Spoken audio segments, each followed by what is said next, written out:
Hey, what's up guys? This is Bravo, and right now you're looking at the first ever Halo Anniversary gameplay on my channel, and I didn't choose this gameplay because it's flashier. I have a bunch of kills on a bunch of randoms, but instead because it was actually the first Halo Anniversary game that I played, so I wanted to make this video talk about expectations, kind of pleasant surprises, and also how excited I am to play this game, so let's jump right in.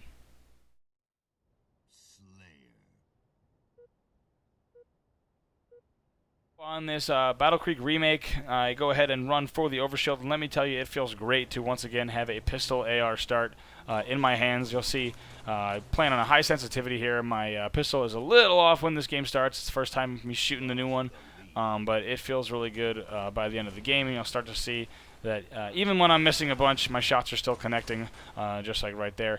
So what I just want to talk about is how impressed I am overall with the gameplay, also the layout of the map, and everything. So please, guys, leave me in the comments section your first thoughts of Halo Anniversary, and I'd be glad to reply. A lot of people have been telling me on Twitter that it's not what they expected, but this is actually much better than I expected. I knew 343 had something up their sleeve, but obviously they know what they're doing. So the first thing we'll talk about is this, the layout of the map. First of all, the new graphics are obviously beautiful. You have these grasses and these ivies that don't get in the way of gameplay. They don't interfere at all, but instead they just add these nice graphic elements that do make the game updated for 2011. So that is really cool. So here I'm going to grab these rockets and unfortunately get a few kills jacked from me.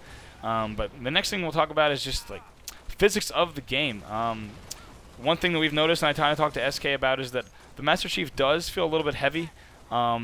And we think that's maybe because we're used to in Halo 1 this low gravity, very floaty ice skating. You'll see right here I'm struggling to get on that rock when I spawn.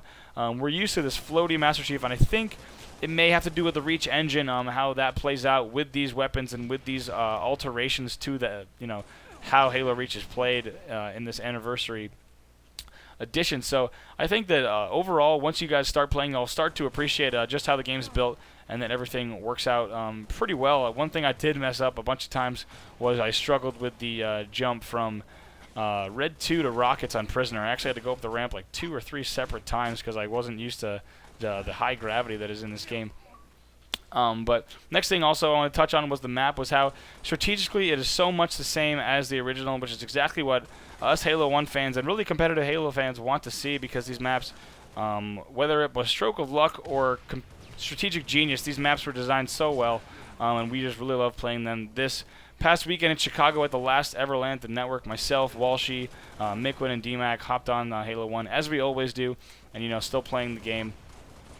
And it's really nice to see the maps just rebuilt the way we expected them to, not kind of changed and altered a ton. So right here, just able to pick up a triple, missed a bunch of shots, but still got my reticle landed on the head on that third shot. So starting to pull away here in this game, trying to win, make sure no one beats me in my first game. That wouldn't put me in too good of a mood.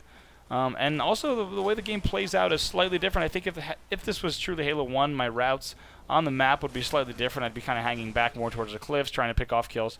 But right now, still a lot of kids using assault rifles, not necessarily shooting with the pistol. You should kind of get away with moving around the middle of the map.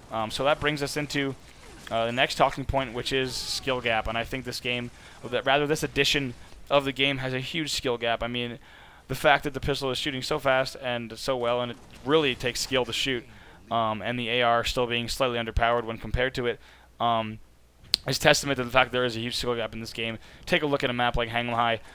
If you're cross-mapping someone who is not that good at shooting a pistol, you're absolutely going to win every battle. And I think that's how, that's how the game should be. And I don't think it creates an unbalance. I think it absolutely creates balance. And the hometown heroes might be running away with all the games, but that's how it goes. The best player should absolutely win.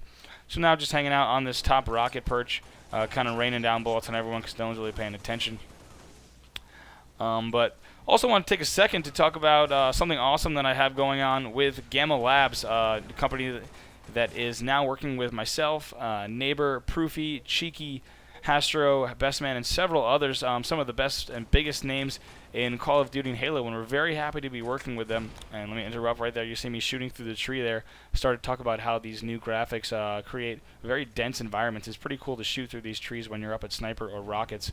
Creates somewhat of a challenge, but I think it adds to the gameplay nicely. So like I was saying, Gamma Labs has this awesome contest coming up, and it's a sweepstakes where you and a friend can win a trip to Hollywood to hang out with the best Call of Duty players and the best Halo players in the world, getting one-on-one lessons, and you get a luxury suite in Hollywood. If it sounds too good to be true, it is. There's also a Xbox included along with a GameStop gift card and gunner optics and more in a Gamma Labs prize pack. So you'll absolutely want to check this out, guys. I'm going to put a link in the description. So this is the Gamma Labs sweepstakes.